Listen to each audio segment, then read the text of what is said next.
Hello, Willowbrook family. Today's daily devo is Genesis chapter 18.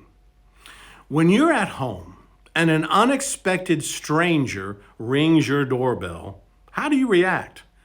Many people don't want an unexpected stranger to come unannounced and ring their doorbell. In fact, some people these days have video cameras inserted into their doorbells so they can see who's there. And I'm one of those people. My reaction to an unexpected stranger ringing my doorbell is usually, oh no, who is this? Back in the days of Abraham, things were very different. It was an honor to show strangers your hospitality and your protection.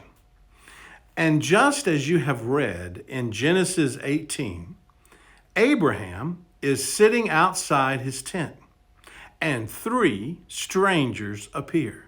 He immediately gets up and greets them with humility and acceptance. Abraham washes their feet, and with the help of his wife Sarah, they prepare a hearty meal for their new guests. Then things get kind of interesting. You see, these are not just 3 ordinary strangers. They were very important. One is the Lord himself, and the 2 others are angels.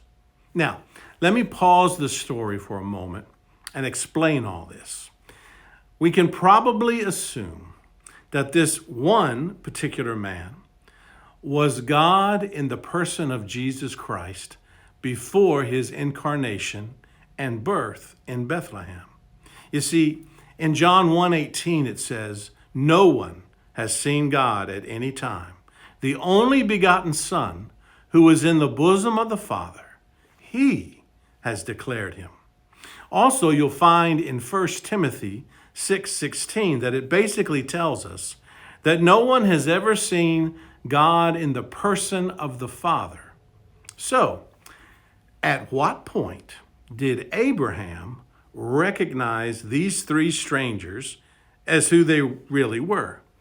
Frankly, we're really not exactly sure, but seeing how quickly Abraham, who was very, very old at the time, prepared an elaborate show of hospitality, he probably figured it out sooner than later. You know, it didn't take long until Abraham and Sarah found out the reason for this very important visit to them. The Lord had 2 very important things to say. One thing was good news, and the other thing was bad news. But both things would test Abraham's heart. First, the good news. The Lord tells Abraham and Sarah, who was listening secretly in the tent, "I will surely return to you at this time next year. And behold, Sarah, your wife, will have a son." Now, this was shocking to both of them. In fact, Sarah thought, "Shall I indeed bear a child when I'm so old?" Sarah even laughed about it to herself. But since our God is all-knowing, he asked, why did Sarah laugh? Well, this drew Sarah out of the tent, and she lied to God about it. The Lord rebuked her, but he did not revoke his promise. He still stayed faithful and true. And then he reminded them both, "Is anything too difficult for the Lord?" So after that, the men rose up and they looked towards Sodom. Abraham was walking with them to send them on their way. And while they were walking, the Lord decided to tell Abraham his plans for Sodom. And now comes the bad news. Because of the sin of Sodom and Gomorrah was so very grave, the Lord was going to destroy it all. Abraham had an interesting reaction.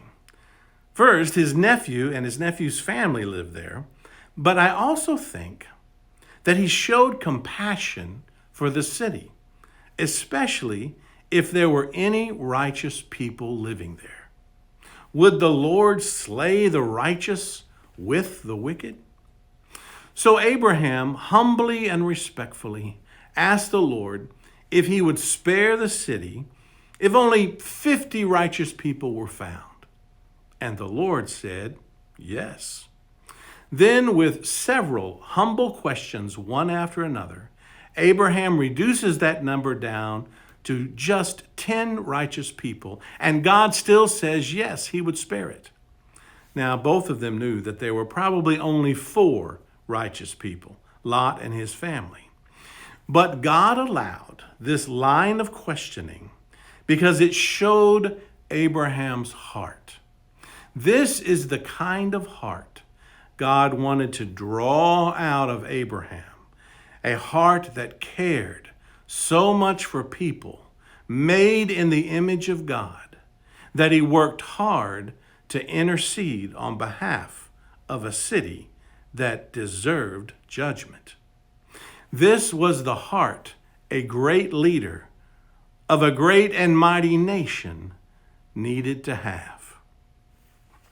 And so, one day, if unexpected strangers interrupt your life, what kind of heart will be drawn out from you? Always remember, nothing is too difficult for the Lord. We need to show the compassionate heart for our nation who needs it so badly. Have a great day in the Lord, Willowbrook.